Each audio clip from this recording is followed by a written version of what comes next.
Should I try to use my mind to figure everything out, or should I simply rely on faith to understand? See, those who rely on faith alone to view the world are not using their minds to reason. And those who only rely on reason to interpret reality are turning their backs on the gift of faith. Well, the perfect solution involves a marriage of both faith and reason. See, God knew that we would be full of questions, big questions as large as our universe. And God created us with intellects to wonder, dream, and philosophize. Yet God asks us to believe in some truths that we can't see with our eyes. We can arrive at perfect truth when we choose to see with the eyes of faith while we reason with our minds. And our faith can truly blossom when we explore it with our mind. Maybe St. Augustine said it best. I believe in order to understand, and I understand in order to believe.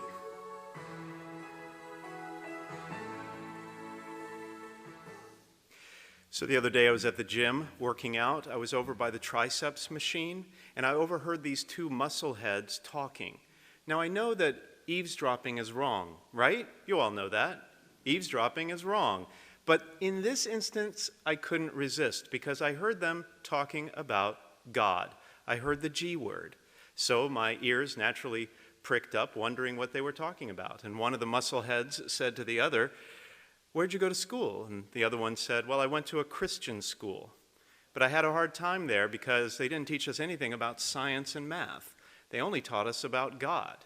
And the other one said, "Well, how did you learn how to do math? They didn't even ask you, anything about science or math?" And the other guy says, "Well, no, if we had a question about, whether 2 + 2 equals what that equals, or if we had a question about the chemical structure of a compound, we were told to just go ask God and he would have the answer." The sentiment of these two bodybuilders echoes the widespread opinion of many people in contemporary society, that science and religion are at odds with each other. Perhaps Time magazine captured the sentiment best in the cover of its November 2006 edition entitled "God versus Science." But even though the title suggested that all of us have to choose between science and religion, the feature article in that Time magazine edition noted that a growing number of scientists are becoming more vocal in their support of moderating the harsh battle lines drawn between science and religion. There is more and more hope today that science and God actually are in harmony, that science is of God. And that's the central message of our message series that we're calling God's Not Dead. And we're in the 5th week of that series, and we've been trying to understand how science and religion mutually support each other in developing a fuller and more complete understanding of the universe and the world we live in. The thing is that when cooler heads prevail, when extreme positions are toned down, and a ceasefire of sorts is finally called, what is becoming increasingly apparent in the last 50 years or so is that science and religion both are valid. Both are valid. And while they may be very different from each other, they are not at war. For too long, a false conflict between white-coated scientists and black-robed preachers have been promoted by some in our Western culture. I remember being on a train when I was about 13 years old, going up to Boston with my dad and my mom and my older brother. My father was a nuclear physicist. He was a serious PhD-level scientist. He knew chemistry and physics, and he taught at the Georgia Institute of Technology. And we were headed up to Boston for a scientific conference. And so he brought the family so we could have like an extra vacation in Boston. And I remember he came back to the seat on the train pretty upset on one occasion. And he said he had been talking with a real idiot. My father had a penchant for those kind of words. And we said, "Well, what happened? What's up? Did someone insult you? What happened?" "No," he said, "I ran into a philosopher. He was a PhD. He taught at some college. He taught philosophy." And he said it with sort of a angry tone, as if it was a very pejorative tone of voice. And he said, and he started talking to me and striking up a conversation, and it just became obvious that he doesn't know anything. In fact, only science can tell us anything about what is truth. Everything else is stupid. I remember him really saying that straight out, condemning this man because he didn't talk the language of science. And I've since learned that the position that my father endorsed is actually something called scientism, or scientific atheism. Scientism is not the same thing as science. Science investigates natural phenomena. Scientism is the belief that science is the only real source of knowledge and truth, and that the mission of science basically is to free humanity from all superstition, especially from religious belief. But scientism has a logical flaw. Scientism cannot be tested by the scientific method, and therefore science itself cannot verify the statement that only science can reveal the truth. At the same time, people of faith, like you and me, we sometimes need to remember that real faith is not blind. Faith requires knowledge of God, which comes both from divine revelation in His Word, but also from the evidence that we see all around us in creation. Faith also requires us to assent, to consent to that knowledge that we learn through a logical process of evaluation and saying, yes, God, I choose to believe. And then finally, faith requires trust, which is not blind, but is based on evidence that the person making the promise is trustworthy. So to have real faith, we have to have knowledge, which in part is scientific. We have to assent to that knowledge, which is a reasoned process, and then we have to trust in God, which is based on the evidence that God is trustworthy. So at the end of the day, the truth is that both science and religion are valid ways of discovering the beauty, truth, and goodness of the universe and the world we live in. Now, I think what has generated so much suspicion and distrust between theologians and scientists over the centuries is that science and religion are very different from each other. They have different objects of study, different methods, different objectives. Science typically studies facts, whereas religion often tries to understand the more complex, intangible issues involved in human affairs as a whole.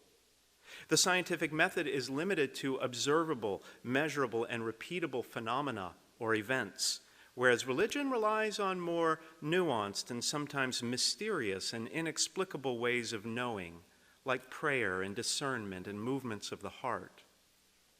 Science and religion also try to answer very different questions.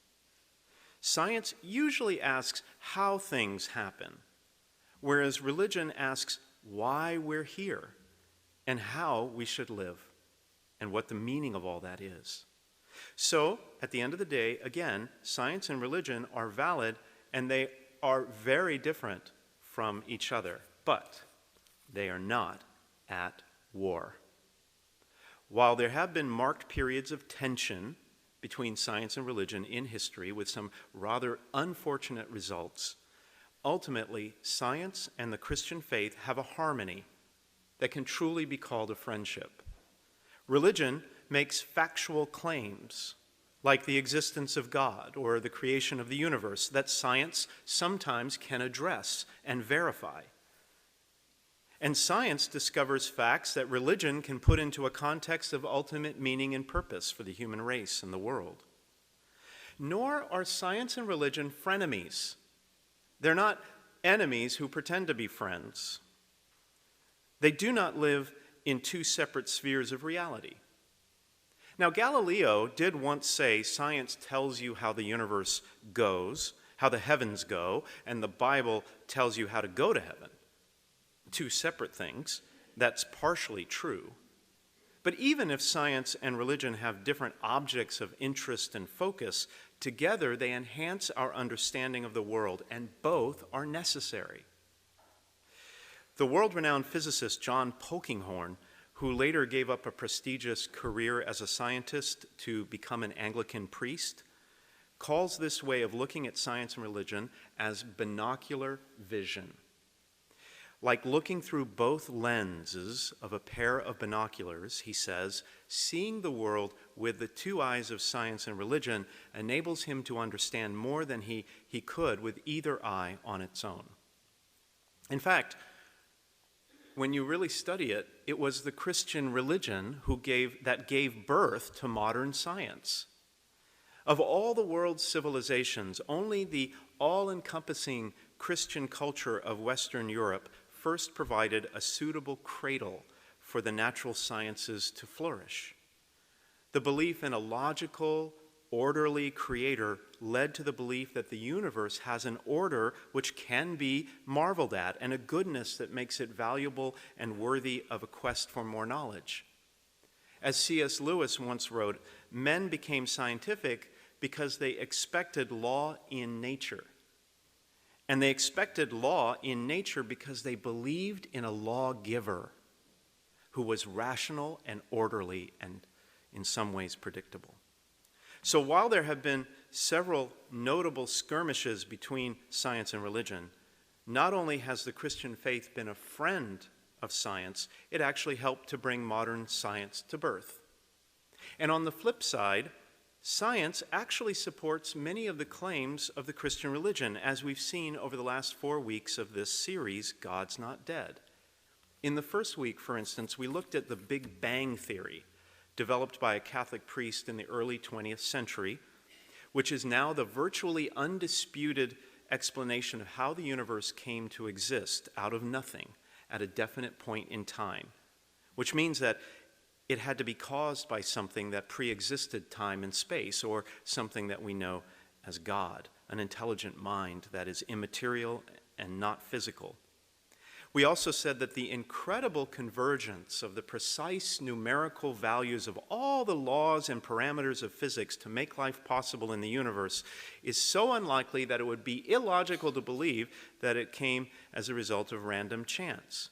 And that fine-tuning of the universe, as it's called, is another key piece of evidence suggesting that God created the universe for us so that we could live and discover it.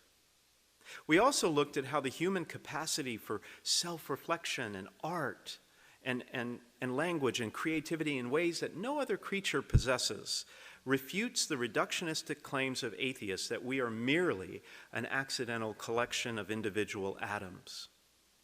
And in the second week of the series, we examined the science of biological evolution and its limits, and we said that ultimately evolution is not incompatible with Christian teaching about the origins of humankind.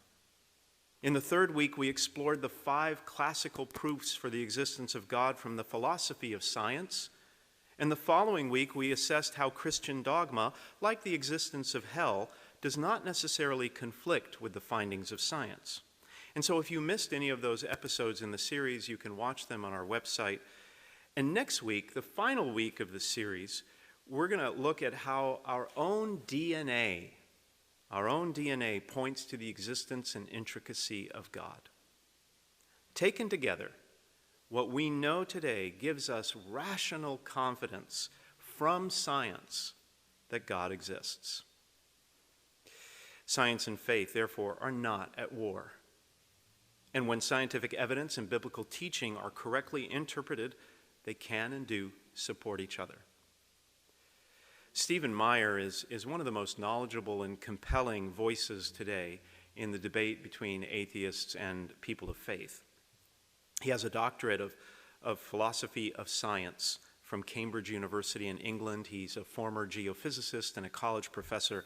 He's contributed to numerous books, and he's talked with atheists on NPR and PBS and other network channels. He's a big figure in all of this. And I just want to read you, because I was really inspired by what he wrote about his faith and science. And he says this: I look at the stars in the night sky, or reflect on the structure and information-bearing properties of the DNA molecule. And these are occasions for me to worship the Creator who brought them into existence. I think of the wry smile that might be on the lips of God, as in the last few years, all sorts of evidence for the reliability of the Bible and for his creation of the universe and life have come to light. I believe he has caused them to be unveiled in his providence, and that he delights when we discover his fingerprints in the vastness of the universe, in the dusty relics of paleontology, and in the complexity of the cell. It's marvelous, isn't it? But now you may have an objection to all this. You may say, Father, that's all well and good, but how does this affect us? We already believe. Well, I want to tell you a story about someone I met at my last parish. He came to me for confession. He was an older gentleman, much older, in his 70s, 80s. Sorry. And he was someone that went to church every Sunday without fail, every Sunday on time. By all his external appearances and activities and disposition, you would assume that he was a man of deep faith. But his confession to me was, they didn't really believe. Didn't really believe. He couldn't believe. He wanted to, but he couldn't. And yet he sat in that pew Sunday after Sunday for decades, trying. That's one of the reasons we're doing this series, because not everybody here tonight or in our other masses is fully convinced. I'm sure of it. But the other reason that we're doing this is because we have to ask ourselves the question, how are we ever going to make any positive impact in our secular culture if we're not conversant with some of the principles of science and how science and religion, faith and reason interact? Kids today are abandoning the faith in the droves because they think science has disproved God. In the second reading today, Paul is writing to his young protege, Timothy, who's a very young man, and he's writing to him about faith. And he says, God did not give us a spirit of cowardice. Do not be ashamed of your testimony to our Lord, but bear your hardship for the gospel. Well, today, many young people like Timothy give up believing in God because they follow the crowd of atheists and skeptics, and they feel ashamed of their faith because they can't defend it, because they don't know enough, and they need our help. Without an adequate understanding of science or the faith they were raised in, these young people too easily are convinced by the vocal minority that science has disproved Christianity, a claim that is simply not true. And then they quickly abandon any belief in God. As Christians, we have to find our voices, and we have to speak to the truth that science and religion mutually support each other. And that's why this series is important. Last week I saw the new movie Blinded by the Light. Has anybody seen that? Blinded by the Light? Okay, well, it's brand new. It just came out last week. Beautiful movie, but it made me cry. It's about a Pakistani teenager named Javed, who's living in London, or living in a small town in Luton, England, in 1987, and he experiences racial and economic turmoil while he's growing up. He basically experiences discrimination because he's Pakistani. And he writes poetry as a way to escape the intolerance of his hometown and the stubborn views of his traditional father. So he's kind of caught in between this culture that he's trying to adapt to but is not accepted by, and the traditional views of his father. And when a classmate introduces him to, of all things, the music of Bruce Springsteen, Javed sees parallels between the singer's powerful lyrics and his own situation. And Springsteen's melodies soon inspire Javed to find his own voice and to follow his dreams. And at the end of the movie, and don't worry, I don't think I'm spoiling it at all, at the end of the movie, he blurts out a beautiful line about how he intends to navigate between the two very different cultures of his Pakistani upbringing and that of modern England. He says that he wants to build bridges to this new culture without building walls that would separate him from the world of his family. I think that movie has deep parallels to what we see today with science and religion. It's basically two cultures that sometimes clash. The intolerant culture of our secular society and the sometimes stubborn views of the family and culture that handed our faith on to us ultimately clash. But we are called to build bridges to this new culture of scientific atheism without building walls that would separate us from the world of our faith. Our faith is a precious, precious gift to us from God. In the end, it is all we will ever need. Jesus speaks of faith in the gospel reading and promises that those with even a small amount of faith will be able to do great things. If you have faith the size of a mustard seed, he says, you would say to this mulberry tree, be uprooted and planted in the sea, and it would obey you. But how will others ever come to this faith if we do not teach them, if we do not speak the truth about science and religion, if we do not, as the first reading says, write down or communicate the vision clearly to other people? So, brothers and sisters, I urge you, please, do not be ashamed of the gospel. Do not be ashamed of our heritage of faith, and find ways to teach others that science and religion are not at war, but are friends.